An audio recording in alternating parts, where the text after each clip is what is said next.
शिक्षक दिवस पर आज से देश में शिक्षक पर्व 2021 की हुई शुरुआत। यह पर्व आभासी माध्यम से इस महीने की 17 तारीख तक जारी रहेगा।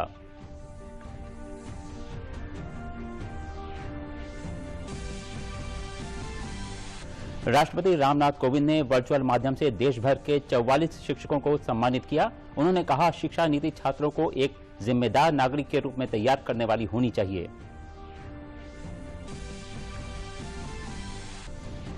बरेली में कोरोना काल के बाद पूर्वोत्तर रेलवे इज्जतनगर मंडल में व्यवस्थाएं पटरी पर लौट रही हैं। आगामी 6 सितंबर से मंडल में 9 जोड़ी ट्रेनों की हो रही है शुरुआत।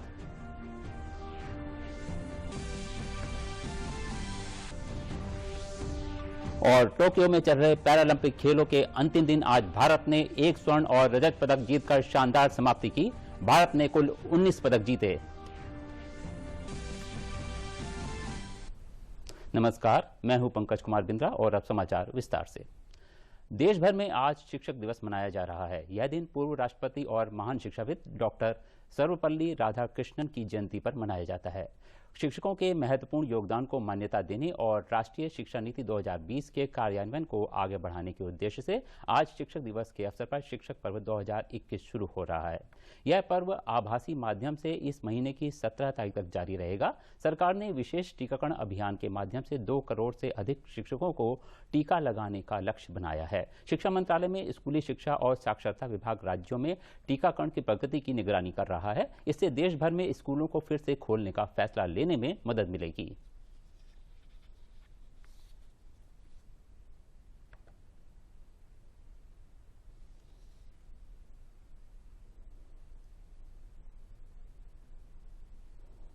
राष्ट्रपति रामनाथ कोविंद ने शिक्षक दिवस के अवसर पर वीडियो कॉन्फ्रेंसिंग के जरिए देश के 44 शिक्षकों को राष्ट्रीय शिक्षक पुरस्कार से सम्मानित किया।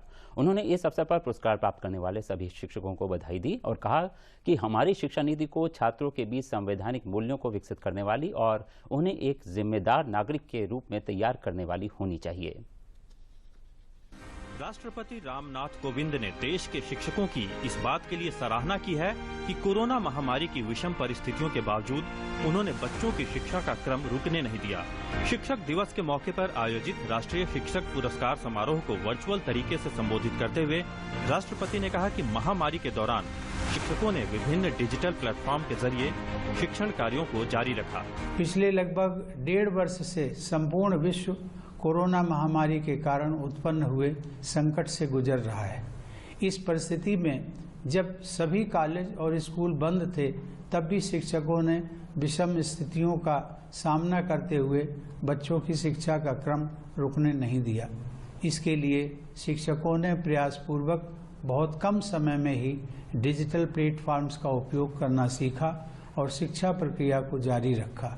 ऐसे सराहनीय प्रयास करने वाले कुछ शिक्षकों को आज पुरस्कृत भी किया गया है। शिक्षक दिवस के मौके पर आयोजित वर्चुअल कार्यक्रम में देश के 44 उत्कृष्ट शिक्षकों को राष्ट्रीय शिक्षक पुरस्कार से सम्मानित किया गया। राष्ट्रपति ने इन शिक्षकों को बधाई दी और कहा कि विद्यार्थियों में पढ़ाई लिखाई के प्रति रुचि जागृत करना शिक्षकों का कर्तव्य है। उन्होंने कहा कि हमारी शिक्षा व्यवस्था ऐसी होनी चाहिए जिससे विद्यार्थियों में संवैधानिक मूल्यों और नागरिकों के मूल कर्तव्यों के प्रति निष्ठा उत्पन्न हो। शिक्षकों को इस बात का विशेष ध्यान रखना चाहिए कि प्रत्येक विद्यार्थी की क्षमता अलग होती है, उनकी प्रतिभा अलग होती है, मनोविज्ञान अलग होता है, सामाजिक पृष्ठभूमि व परिवेश भी अलग अलग होता है।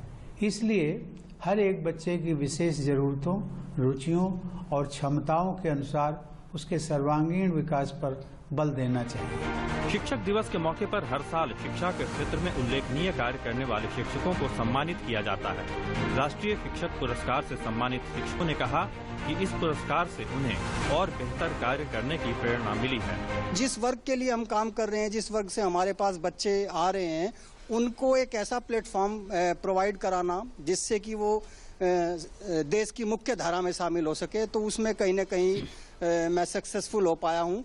सबसे इम्पोर्टेंट है उनको क्वालिटी एजुकेशन प्रोवाइड कराना। I am proud to be a teacher and I love my profession very much. That the mother of all the other professions. Being an enthusiastic teacher, I will work more and more for the development of education and to have a better generation in this country. राष्ट्रीय शिक्षक पुरस्कारों की शुरुआत 1958 में हुई थी। 2018 में शिक्षक पुरस्कारों की चयन प्रक्रिया में बदलाव कर समूची प्रक्रिया को ऑनलाइन और अधिक पारदर्शी कर दिया गया। नई प्रक्रिया के तहत कोई भी नियमित शिक्षक पुरस्कार के लिए खुद ऑनलाइन नामांकन कर सकता है और राष्ट्रीय स्तर पर स्वतंत्र जूरी राज्यों द्वारा शॉर्टलिस्ट किए गए अभ्यर्थियों में से सर्वश्रेष्ठ शिक्षकों का चयन इन पुरस्कारों के लिए करती है। शिक्षक पुरस्कारों की चयन प्रक्रिया में बदलाव का मकसद अधिक योग्य, प्रतिभाशाली और नवाचार करने वाले शिक्षकों को पुरस्कृत करना है। शिक्षक दिवस के मौके पर देश भर के 44 शिक्षकों को राष्ट्रीय शिक्षक पुरस्कार से नवाजा गया है। उत्तर प्रदेश के 2 शिक्षकों को यह पुरस्कार दिया गया है, जिसमें रामपुर के एक बालिका विद्यालय की माध्यमिक शिक्षक तृप्ति महौर और औरैया जिले के शिवगंज ब्लॉक की प्राथमिक विद्यालय के शिक्षक मनीष कुमार शामिल हैं। वर्चुअल कार्यक्रम के माध्यम से राष्ट्रपति रामनाथ कोविंद ने सभी पुरस्कृत शिक्षकों की सराहना की।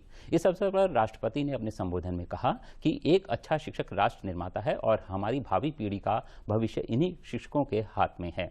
उन्होंने कहा कि शिक्षकों का कर्तव्य है कि बच्चों को शिक्षा के प्रति जागरूक करें और शिक्षक समाज निर्माण में अपना अहम योगदान दें। राष्ट्रीय शिक्षक पुरस्कार प्राप्त करने वाले तृप्ति ने कहा कि पुरस्कार पाने के बाद हम अपने आप को गौरवान्वित महसूस कर रहे हैं। अब उनकी यह प्राथमिकता होगी कि ड्रॉप आउट हो चुकी बालिकाओं की शिक्षा को आगे बढ़ा सकें। वहीं मनीष कुमार ने कहा कि हमारा उद्देश्य है कि बच्चों में ज़्यादा से ज़्यादा तर्कशील बनाएं और उनमें सवाल पूछने की भावना को और ज़्यादा बढ़ाएं। प्रयास रहता है पूरा कि बालिकाएं जो हैं वो शिक्षा ग्रहण करें। इसके लिए मैं प्रयास करती हूँ उनके घर घर जाके भी उनके माता पिता से बात करती हूँ कि वो अपनी बच्चियों को विद्यालय भेजें। ज़्यादातर कक्षा 10 उत्तीर्ण करने के बाद छात्राएं ड्रॉप आउट कर लेती थी, तो उनको मेरी पूरी कोशिश रही है कि वापस विद्यालय से जोड़ने का प्रयास करूं। जो हमारी नई शिक्षा नीति आई है उसमें ये उल्लेख है कि हमारे गौरवशाली इतिहास का प्रयोग करना चाहिए, उसकी उपलब्धियों का प्रयोग करना चाहिए। ये प्रयास मैं पहले से ही कर रही हूँ। जो मैंने अपनी सामाजिक विज्ञान की लैब बनाई है उसमें कई एक ऐसे मॉडल हमने निर्मित किए हैं जो हमारे देश की जो सांस्कृतिक उपलब्धि है, हमारे देश की जो विरासत है, जो प्राचीन इतिहास की जो विरासत है, मेरा यही प्रयास रहता है कि हम इतिहास को केवल पढ़ें नहीं, उसे समझें और उसका उपयोग करें।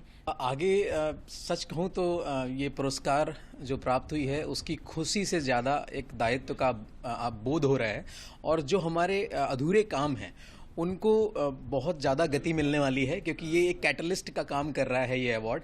अभी हमारा जो साइंस पार्क है जिसका नाम हमने स्पार्क रखा हुआ है, साइंस पार्क, तो वो उसमें मेरी जो ख्वाहिश है कि मैं सबसे कम लागत का ये साइंस पार्क मैं चाहता हूँ कि ये पूरे देश में प्रचलित हो। हमने एक थीम रखी, इन्वेस्ट योर वेस्ट, यानी अपना कबाड़ा जो है, आप लोगों के लिए वो कबाड़ खाना है लेकिन हमने उसे कबाड़ खजाने के रूप में इस्तेमाल करना शुरू किया है।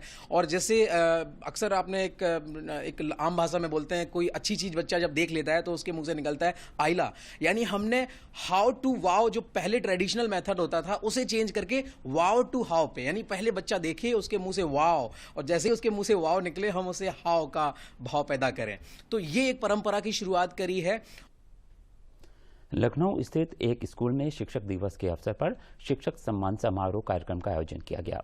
इस अवसर पर उप मुख्यमंत्री डॉक्टर दिनेश शर्मा, राज्य मंत्री माध्यमिक शिक्षा श्रीमती गुलाब देवी ने शिक्षकों का पुरस्कार देकर सम्मानित किया। उप मुख्यमंत्री ने कहा कि उनकी सरकार ने प्रदेश भर में पिछले वर्ष चयनित अध्यापकों को सम्मानित किया। उन्होंने बताया कि वित्त विहीन अध्यापकों को वेतन उनके खाते में दिया जाएगा।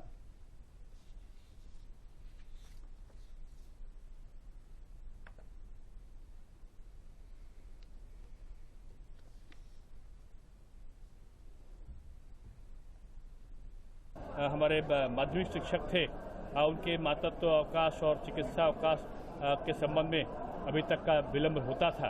अब इसको मानव संपदा पोर्टल के माध्यम से ऑनलाइन स्वीकृत कराने की व्यवस्था हम लोगों ने करी है और मंडलीय शिक्षा निदेशक इसको स्वीकृत करने का अधिकार उसको मिलेगा। उसी तरीके से ये जो सहायता प्राप्त विद्यालयों के सेवा काल में तक जो मृत होने वाले शिक्षक थे, उनको जो शिक्षकों को जो विकल्प के बिना ग्रेजुटी मिलना मुश्किल हो जाता था, उसका भी एक प्रस्ताव हम लोगों ने वित्त विभाग को भेजा है कि अगर वहाँ से स्वीकृत मिल गई तो उनको पहले मृत्यु हो जाने पर ग्रेजुटी का विकल्प चुनने का अधिकार उनके परिजनों को प्राप्त हो सकेगा या ग्रेजुटी का लाभ उन्हें मिल सकेगा। इस प्रकार की व्यवस्था पे हम लोगों ने प्रस्ताव किया है। तो ये तमाम चीज़ें हैं। शिक्षक दिवस के अवसर पर प्रत्येक जिले में 75 शिक्षकों का सम्मान का पहली बार सरकारी स्तर पर आयोजन उच्च शिक्षा, बेसिक शिक्षा और माध्यमिक शिक्षा में किया गया है। प्रयागराज में शिक्षक दिवस के मौके पर शिक्षक सम्मान समारोह का आयोजन किया गया। कैबिनेट मंत्री सिद्धार्थनाथ सिंह ने कार्यक्रम की शुरुआत की। इस अवसर पर उन्होंने सेवानिवृत्त शिक्षकों और उत्कृष्ट कार्य करने वाले शिक्षकों को सम्मानित किया। उन्होंने कहा कि आज विश्व में भारत का अपना एक स्थान है और यहां तक पहुंचने में शिक्षकों की एक बहुत महत्वपूर्ण भूमिका रही है।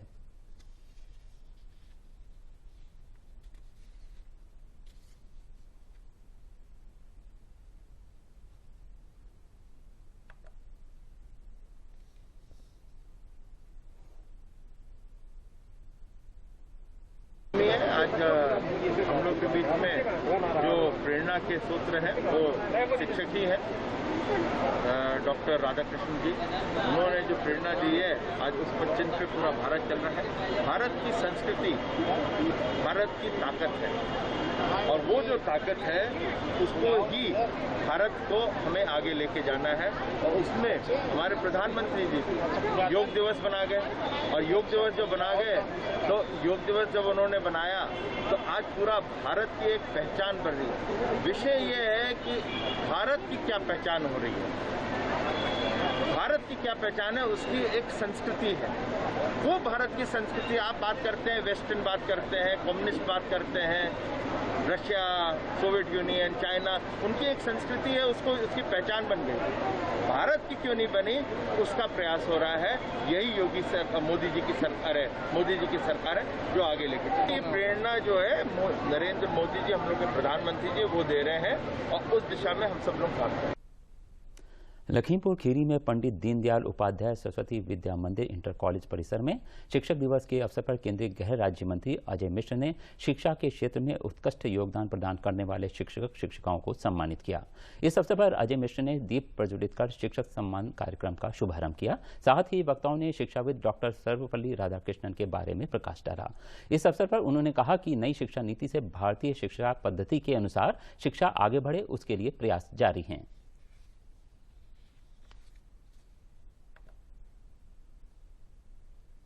शिक्षक दिवस तो हम लोग बहुत पहले से मना रहे हैं। आज हमारे विद्या भारती भारतीय शिक्षा पद्धति से हम जो लोग विद्यालय चला रहे हैं उसमें ये कार्यक्रम पंडित दीनदयाल उपाध्याय इंटर कॉलेज में था।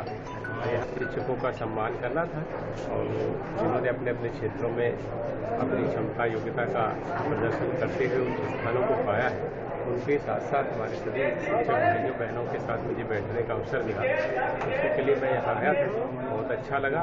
नई शिक्षा नीति लेकर आए, भारतीय शिक्षा पद्धति के अनुसार हमारे देश में शिक्षा बढ़े आगे, उसके लिए हमारा प्रयास है। जनपद भदोही में शिक्षक दिवस पर शिक्षकों को पुरस्कार देकर सम्मानित किया गया। वहीं सम्मान समारोह में अनिरुद्ध त्रिपाठी जिला पंचायत अध्यक्ष, रविंद्र त्रिपाठी विधायक, भाजपा जिलाध्यक्ष Vinay Srivastava, CDO Bhanu Pratap Singh, BSA Bhupendra Narayan Singh, BEO Ravindra Shukla, BEO फरार रईस, पुरस्कार प्राप्त करने वाले शिक्षक शेर सिंह, प्रधानाध्यापक जयप्रकाश सिंह, छाया पांडे, रामलाल यादव, आशीष श्रीवास्तव एवं 75 अन्य लोगों को वितरण किया गया। शिक्षक दिवस में हमारे सभी शिक्षकों को बहुत बहुत बधाई। और जनपद भदोही में काफ़ी मेहनत से लोग काम कर रहे हैं और हमें चाहेंगे कि भविष्य में भदोही जनपद प्रेरक जनपद जो सरकार की मंशा है उसके अनुसार प्रेरक जनपद के रूप में आसीन हो और प्रदेश में अपना पहला स्थान प्राप्त करें। इसके लिए हम सबको मिलकर के बिना किसी भेदभाव के, बिना किसी ईर्ष्या के आगे बढ़कर के कार्य करना होगा और निश्चित रूप से हमारा जनपद भदोही जनपद प्रेरक जनपद बनेगा। हम अपने अध्यापक से, सम्मानित अध्यापकों से यही आशा और उम्मीद करते हैं और मेरी ढेर सारी शुभकामनाएं। भारतीय जनता पार्टी का नोएडा स्थित इंदिरा गांधी कला केंद्र में प्रबुद्ध सम्मेलन का आयोजन किया गया। सम्मेलन में केंद्रीय राज्य मंत्री कौशल किशोर, सांसद डॉक्टर महेश शर्मा, विधायक पंकज सिंह सहित अन्य लोग शामिल हुए। इस मौके पर कौशल किशोर ने कहा कि बीजेपी के सभी संगठनों में प्रतिभाशाली लोगों की कमी नहीं है, सबको एकजुट करना है और एक मंच पर लाना है, जिसके तहत यह प्रबुद्ध सम्मेलन किया जा रहा है। हम हिंदुस्तान को दुनिया में नंबर 1 पर लाना चाहते हैं, जिसके लिए अंतिम व्यक्ति को आर्थिक, सामाजिक सहित अन्य तरीके से मजबूत बनाने का हमारा लक्ष्य है, ताकि हमारा देश हर वर्ग, हर समुदाय स्तर पर मजबूत हो सके। अंतिम व्यक्ति को आर्थिक रूप से मजबूत करना, सामाजिक रूप से मजबूत करना, शैक्षिक रूप से मजबूत करना इसलिए जरूरी है कि क्योंकि हमारा राष्ट्र मजबूत हो। हम हिंदुस्तान को दुनिया में नंबर 1 बनाना चाहते हैं, इसलिए सभी वर्ग, सभी समुदाय के लोगों को लेकर के चलना चाहते हैं और चलना है, और उनकी मदद कैसे की जा सकती है इसके लिए आज ये प्रबुद्ध सम्मेलन है। प्रयागराज में आयोजित प्रबुद्ध वर्ग सम्मेलन में भारतीय जनता पार्टी के राष्ट्रीय उपाध्यक्ष व प्रदेश प्रभारी डॉक्टर राधा मोहन सिंह ने मुख्य अतिथि के तौर पर शिरकत की। इस मौके पर उन्होंने कहा कि आज हम शिक्षकों की बदौलत इस स्थान पर खड़े हैं कि आपके बीच कुछ कह पा रहे हैं। उनकी दी हुई शिक्षा आज हमें बढ़ने के लिए प्रेरित कर रही है और ऐसे अवसर पर इस प्रबुद्ध वर्ग सम्मेलन में उनको सम्मानित करना हमारे लिए सौभाग्य की बात है। उन्होंने कहा कि देश प्रधानमंत्री नरेंद्र मोदी के नेतृत्व में हर रोज एक नई विकास के आयाम को जोड़ रहा है और उनके द्वारा शुरू किए गए डिजिटल इंडिया मिशन की बदौलत आज कोरोना वायरस महामारी में हम छात्रों को शिक्षा उनके घर पर दे पा रहे हैं।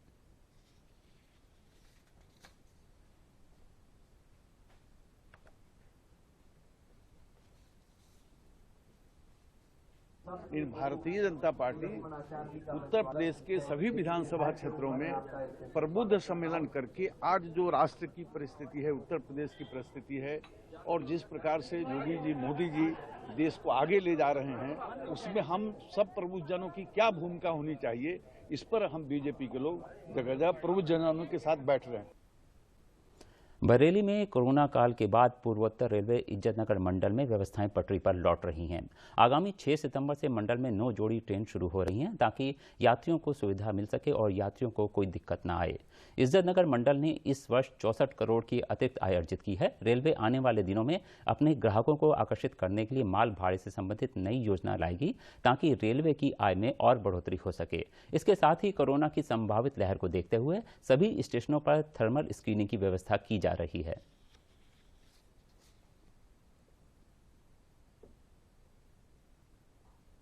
मंडल में 6 तारीख से 6 और 7 तारीख से 9 जोड़ी नई ट्रेनें चालू की जा रही हैं, का संचालन चालू हो रहा है, रिज्यूम की गई हैं। इसके बाद जो हमारी करीब प्री कोरोना जो हमारी ट्रेनों का संचालन था, करीब हम उस लेवल तक आ जाएंगे। पिछले साल हमारी 205 करोड़ की आय हुई थी गुड्स से, जो कि अभी तक की सर्वाधिक आय थी गुड्स से। तो इसको सरपास करने का पूरा प्रयास करेंगे इस साल। और अच्छी बात यह है कि हम लोग ऑन ट्रैक हैं। We should be able to surpass last year's targets.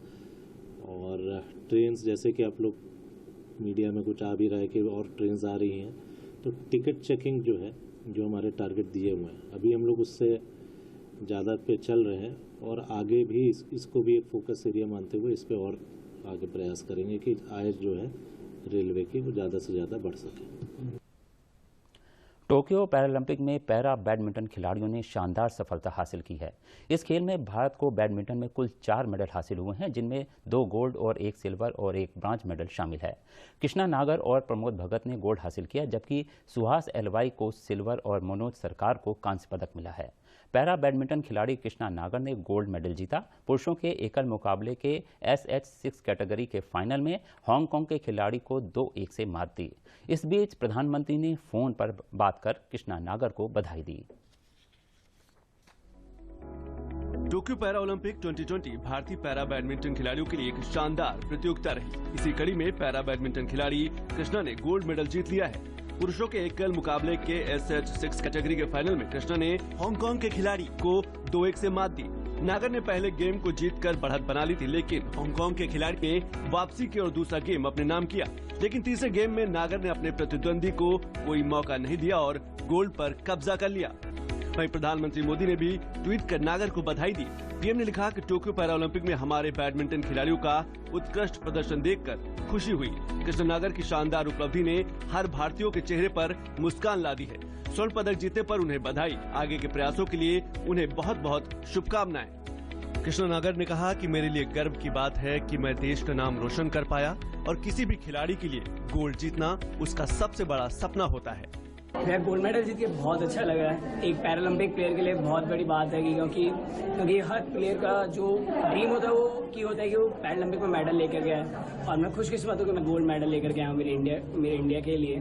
और मेरा मेडल जो है मैं डेडिकेटेड करना चाहूँगा मेरे फादर, मदर एंड मेरे अंकल आंटी जिन्होंने मेरे को इतना सपोर्ट करा यहाँ तक आने के लिए, और बहुत जो भी उन्होंने सैक्रिफाइसेस किए आज वो सारे पूरे हुए। टोक्यो पैरालंपिक खेलों में पैरा बैडमिंटन खिलाड़ी कृष्णा नागर के स्वर्ण पदक जीतने की खुशी में उनका परिवार, दोस्त, कोच जयपुर के SMS स्टेडियम में इकट्ठा होकर मैच देखा और उनकी जीत का जश्न मनाया। नागर के पिता ने उनकी जीत को ऐतिहासिक बताया और खुशी जाहिर की। कैसा लगा? बहुत बढ़िया, मतलब एक्सप्लेन नहीं कर सकते ना अपन मुझे कैसे लग रहा है। लगातार अच्छा खेल दिखाया था। लगातार बड़े जब से पूरी उम्मीद थी गोल्ड जीतने की। आपको यकीन था कि गोल्ड आएगा? पक्का। ये देश के लिए बहुत बड़ी उपलब्धि है, इंडियन बैडमिंटन के लिए और राजस्थान बैडमिंटन के लिए बहुत बड़ी उपलब्धि है। पूरा देश को इस पर गर्व है। कृष्णा नागर की इस गोल्ड मेडल के साथ ही भारत के टोक्यो पैरालंपिक में पदकों की संख्या 19 मेडल हो गई है, जो अब तक के ओलंपिक और पैरालंपिक इतिहास में सबसे ज्यादा है। टोक्यो पैरालंपिक में भारत ने 5 स्वर्ण, 8 रजत और 6 कांस्य पदक जीते हैं। Sport desk, DD news. Tokyo Paralympic में बैडमिंटन खिलाड़ी सुहास यतिराज ने रजत पदक जीत लिया है। सुहास को फाइनल में विश्व नंबर 1 खिलाड़ी लुकास माजुर से शिरकत मिली। सुहास ने पहला गेम जीतकर मुकाबले में बढ़त बना ली थी। हालांकि अगले दोनों गेम जीतकर लुकास ने मुकाबले को अपने नाम कर स्वर्ण जीत लिया।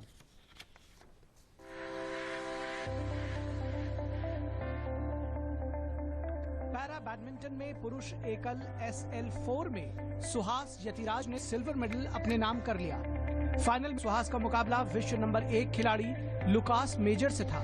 सुहास ने पहला गेम आसानी से जीता, लेकिन दूसरे गेम में फ्रांस के खिलाड़ी ने वापसी करते हुए मैच पर पकड़ मजबूत कर ली।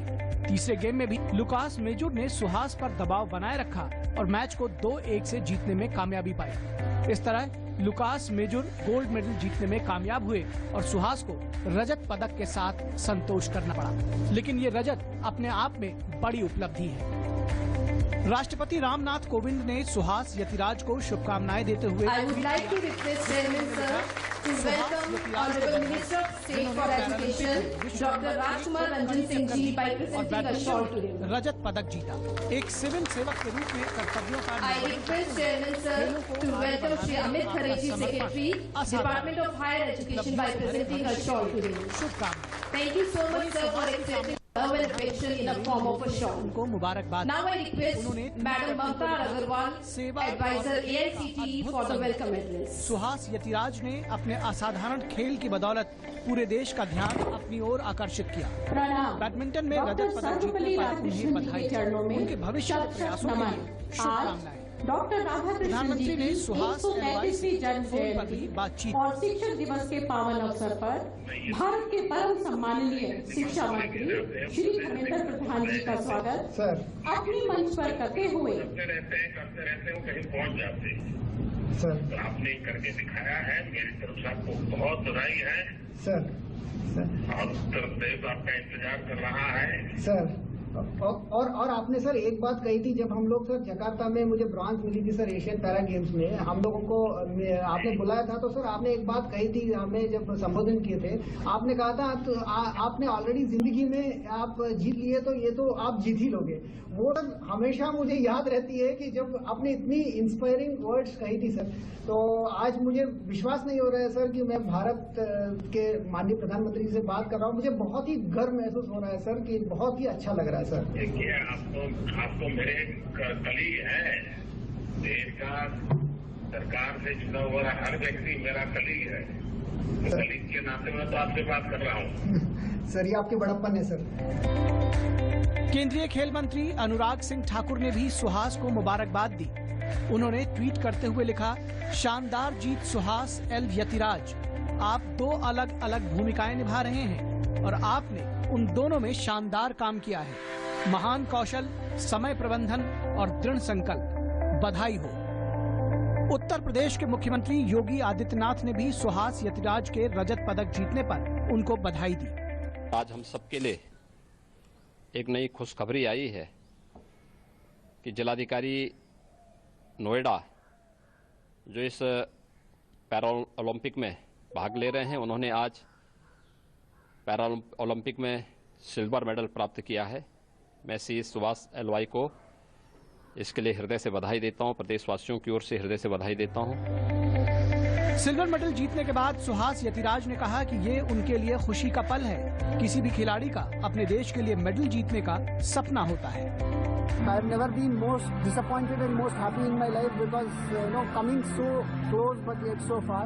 But still, winning the Paralympic silver medal is not a small feat. I'm extremely proud and happy for what I have done in the last few days. For any sports person, there is no higher achievement than Olympic or Paralympics. So this means the world to me. Suhas के रजत पदक जीतने पर उनके परिवार में भी उत्साह का माहौल है।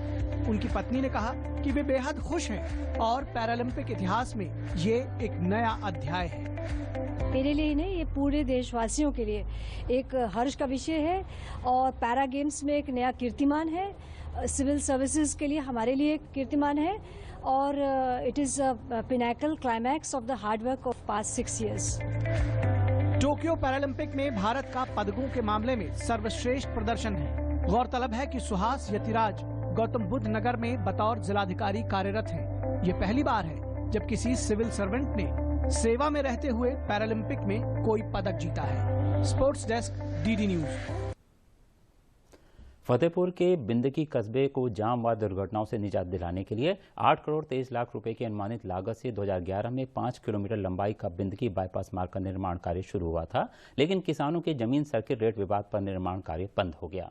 10 वर्ष से लंबित इस रोड के निर्माण कार्य में आ रही समस्याओं के निदान को लेकर केंद्रीय राज्य मंत्री साध्वी निरंजन ज्योति ने बिंदकी तहसील सभागार फतेहपुर में किसानों और संबंधित अधिकारियों के साथ बैठक कर समस्याओं का निपटारा करते हुए अधूरे निर्माण कार्य को जल्द से जल्द पूरा कराने का निर्देश दिया, ताकि बाहरी वाहनों का आवागमन कस्बे के अंदर से बंद हो जाए और आम जनमानस को राहत मिले।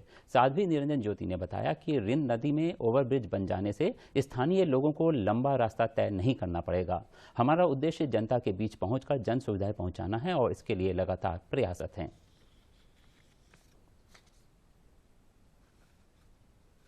देखिए, 2011 में अधिग्रहण की गई थी, रोड के लिए स्वीकृत हुआ था, किसानों से जमीनें भी खरीदी गई थी। जब भी कोई प्रोजेक्ट आता है उसको तत्काल पहले जमीन ली जाती है, लेने के बाद ही कोई काम शुरू किया जाता है। लेकिन तत्कालीन जो सरकार थी, मैं नहीं जानती हूँ क्यों नहीं किसानों को मना पाई, क्यों नहीं खरीद पाई, और वो आज इतना बड़ा सिरदर्द हो गया है कि नगर के कितने एक्सीडेंट हो रहे हैं। आज उसी को लेकर के बैठक थी करमेर जी के साथ कि कैसे भी हो समाधान हो। हमें नगर की सुरक्षा चाहिए, नगर के बच्चों की सुरक्षा चाहिए। बाईपास बनने के बाद नगर कम से कम सुरक्षित हो जाएगा, उसी को लेकर के। अब अंत में प्रमुख समाचार एक बार फिर।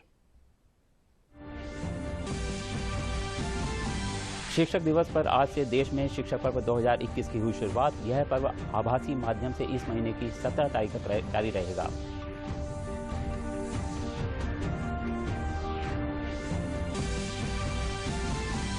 राष्ट्रपति रामनाथ कोविंद ने वर्चुअल माध्यम से देश भर के 44 शिक्षकों को सम्मानित किया। उन्होंने कहा, शिक्षा नीति छात्रों को एक जिम्मेदार नागरिक के रूप में तैयार करने वाली होनी चाहिए।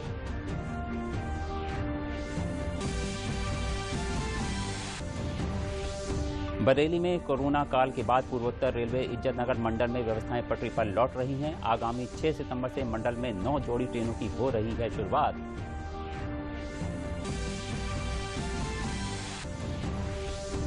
और टोक्यो में चल रहे पैरालंपिक खेलों के अंतिम दिन आज भारत ने 1 स्वर्ण और रजत पदक जीतकर शानदार समाप्ति की। भारत ने कुल 19 पदक जीते।